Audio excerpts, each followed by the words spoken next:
my great-grandmother was very close friends with Mackenzie King, and she was a spiritualist. And they used to have seances.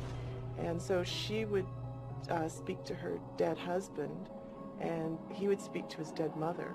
It made me think that these kinds of things were possible and that they were real, and you know, the idea that you could feel dead people around you.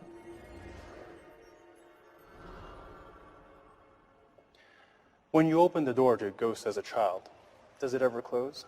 Or do early experiences set you up to have paranormal encounters for the rest of your life? Hello, I'm Lawrence Chow. Welcome to Ghostly Encounters. Today we look at that early childhood connection. We'll meet two women who talk about relationships with the supernatural that began in childhood and continued throughout their lives. Both tell of encounters that seem to reveal a spiritual universe that's a lot like our day-to-day world. These include some experiences that are frightening and others that are merely unsettling or uncomfortable. Charlotte Disher grew up in a family environment of spiritualism and seances, of people saying they were communicating with the dead. With a genetic and environmental heritage like that, it was only to be expected that Charlotte would have a strong affinity for the supernatural. I started having dreams when I was a child, dreams that came true. So it wasn't that I predicted, you know, big things, there were little things, but it started to scare me. And the last one that I remember having was when I was about 17. My horse was pregnant, and she was a thoroughbred. She'd been a racehorse. So she was very fine-boned and slight, and this was her first pregnancy. And the reason that we were breeding her is because she had broken her leg. It had healed, but I couldn't ride her anymore. I had a dream that she went into labor and that she had twins, and we didn't know that she was having twins. And she was a dark bay, and the first foal got stuck. It died when they were trying to pull it out, and then because the second one couldn't get out and couldn't breathe, obviously, it died. The next day, when I woke up, my parents told me that my horse had gone into labor and that she'd had twins and that they'd both died. But when they told me that, I mean, I was so upset, and I asked them, you know, what the foals were and stuff, and they said a dark bay and a gray, and my dream, and so I told them my dream, and my dream was exactly what happened.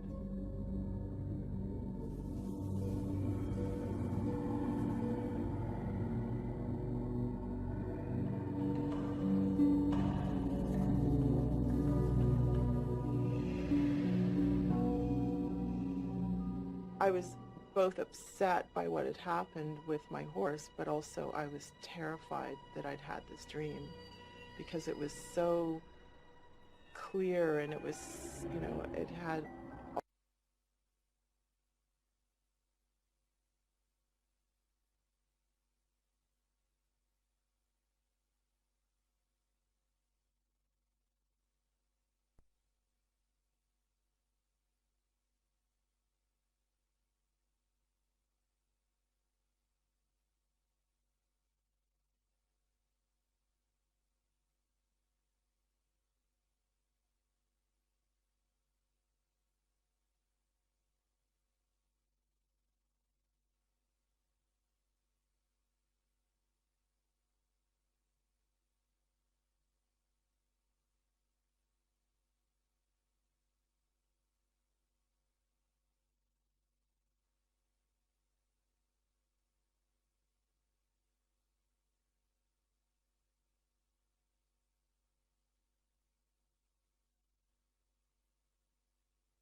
all the detail, and also I was scared because it involved death.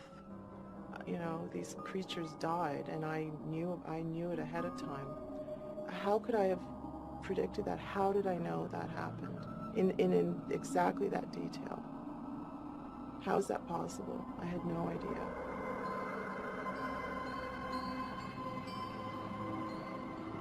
Once there was a connection between the dream and reality and something happening, you stop wanting to tell people because you think that people aren't going to believe you. And as you get older, you become aware of that, and you become embarrassed, or you just don't want you don't want to look like an idiot. I started to realize, I think, at that point, that there was something happening there. There was something real happening, and so I just made a decision. I just shut it off.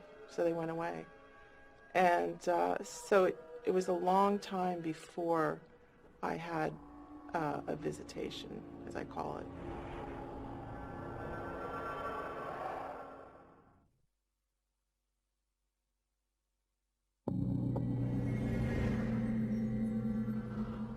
Charlotte was troubled by her ability to predict the future in her dreams, and so for many years she just shut it off.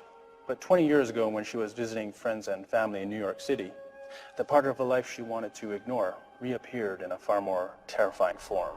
I was in a room on the top floor, which was kind of like, it wasn't the attic, but it was under the roof, and the building was old. It was built sometime in the 1800s.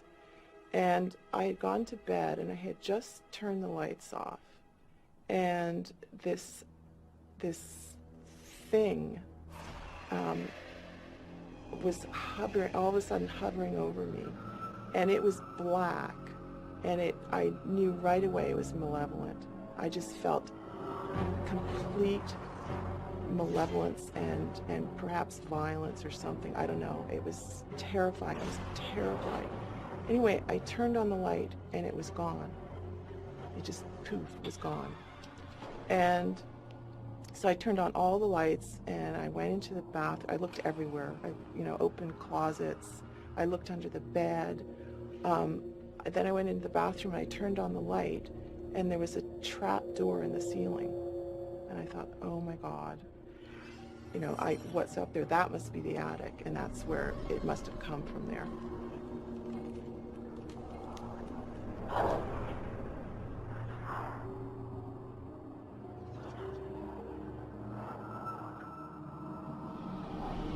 There was no face on it.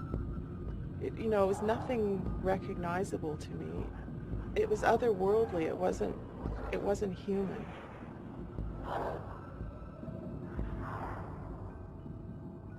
When I went to bed that night, I had no idea. I had no thought of seeing a ghost. I hadn't, I don't think I'd experienced anything like that. If I had, for a very long time, I had no thought of it. I didn't go to bed with any thought of it. I didn't feel creeped out by the room or the building or anything, It was like a cozy room, and so when that happened, I was terrified.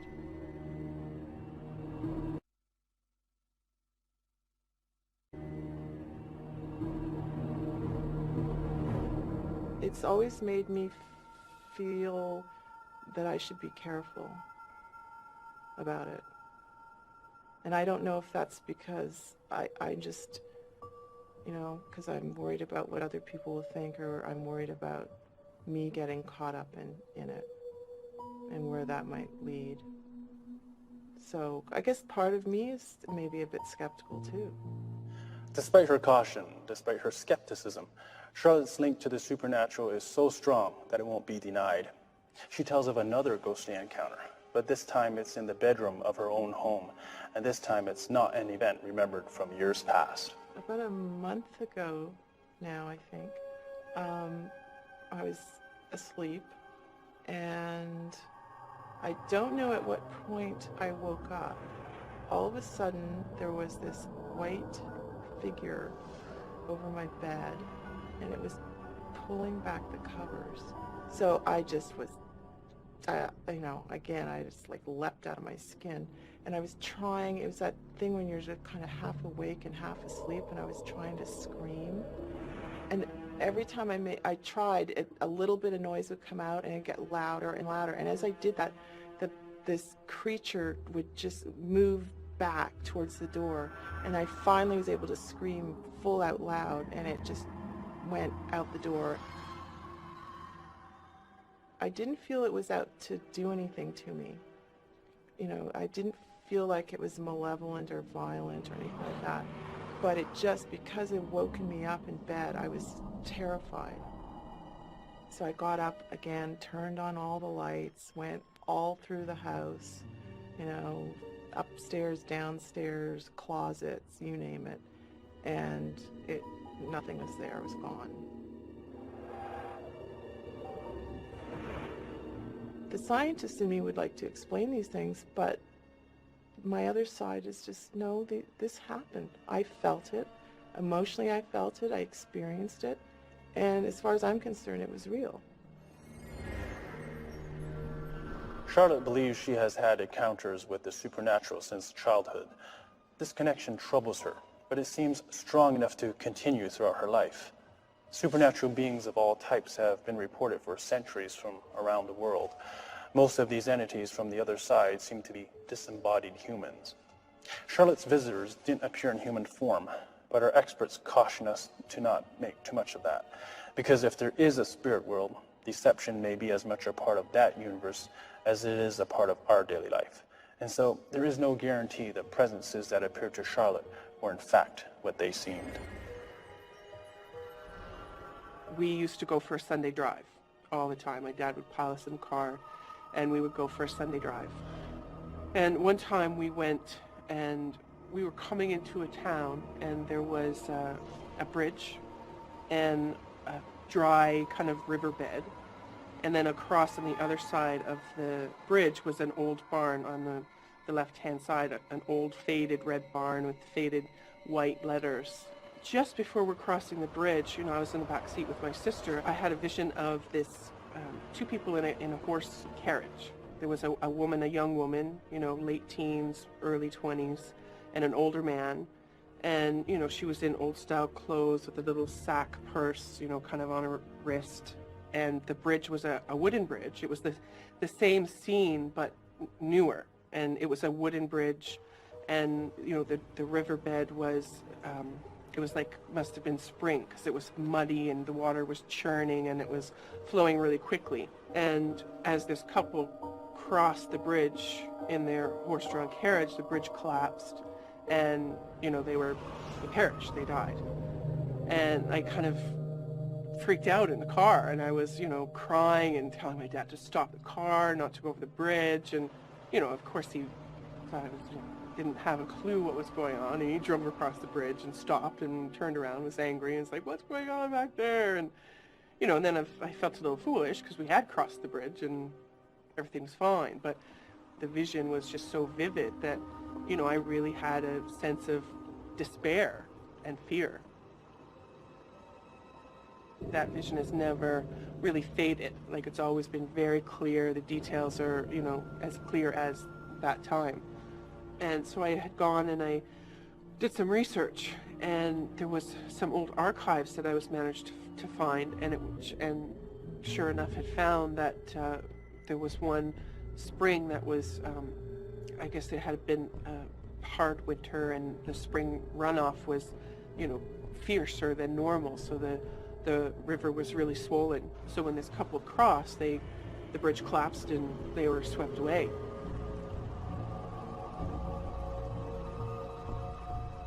It was a revelation to be able to confirm that, you know, it was a little satisfying and frightening at the same time.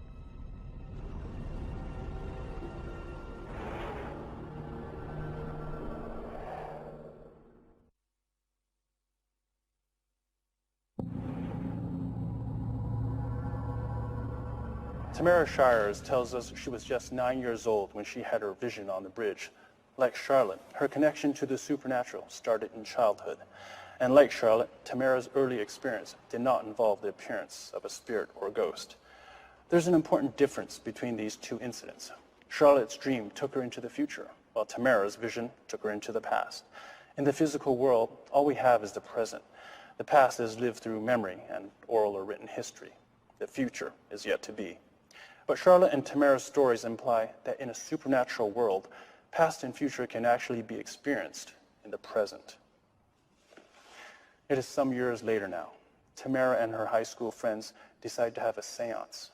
Her connection to the supernatural will be tested, and their teenage enthusiasm is about to lead to a dramatic encounter with a force they think comes from beyond.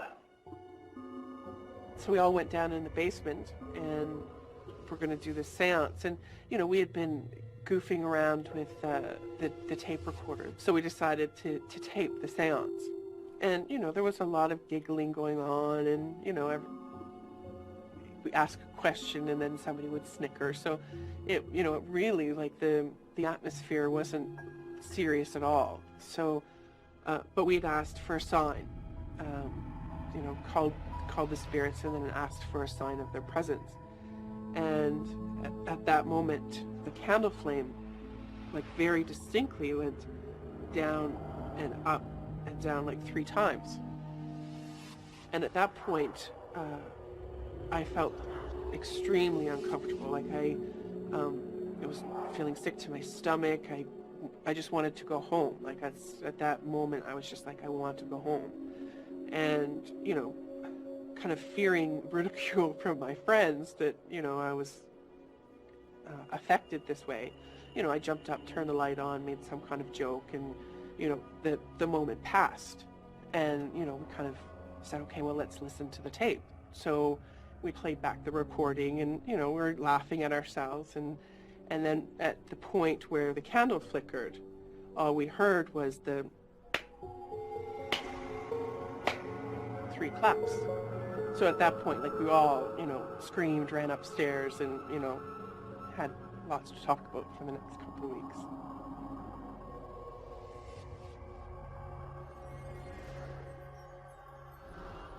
Life goes on for Tamara. She's now a devoted mother with a young child. But despite these changes, Tamara's ghostly encounters continue. Only now, to her dismay, her young son is involved. We lived in an apartment building, and I had a really long hallway. And he was always really reluctant to go to his room. And at first I just took it up, you know, that he didn't want to go to bed. You know what child does want to go to bed. So I ignored him half the time. But then he started saying the man. He didn't like the man. And I, you know, asked him, well, what man? And he's like, the bad man. You know, I don't like the bad man. So, and it kind of, you know, like, it concerned me, because it was a repetitive thing. Like, it was every time he was going to the end of the hall where his bedroom was, you know, he would cry and talk about the bad man. And I went with a girlfriend of mine once, and we had gone to see a psychic. And, you know, that whole experience was not, you know, I wasn't impressed. It wasn't like I all of a sudden became a believer. I actually doubted her abilities. And then she turned and out of the blue said to me, and this is before, like, we hadn't discussed whether I had children, you know, what sex my child or children were. And then she turned to me out of the blue and said, you know, there's a presence in your home that's disturbing your son. You have to tell them to go, because it's extremely disturbing to him. That kind of, you know, gave me goosebumps. So she said to you know, smudge the house. So I went home, and that's exactly what I did. Smudging is something that the natives do. It's like a purification. The essence being that, you know, the smoke will carry away bad spirits and cleanse the place.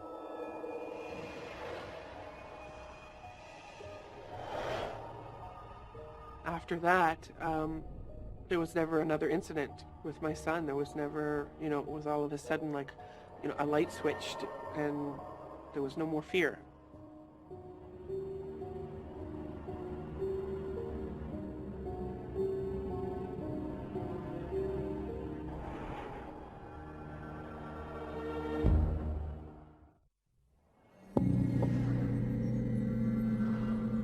Both Tamara and Charlotte began seeing ghosts when they were kids.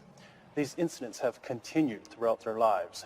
Their experiences suggest we have some control over what happens during these moments. Charlotte decided she didn't want to keep dreaming about future events, and so she shut it off. When Tamara realized something was disturbing her son, she smudged her apartment. That seemed to drive away the presence in her home. It's thought-provoking to see how calmly these women were able to relate the stories of their frightening encounters.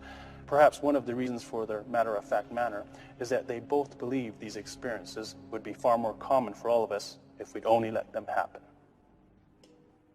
All I know is that there aren't just, there aren't just three dimensions out there.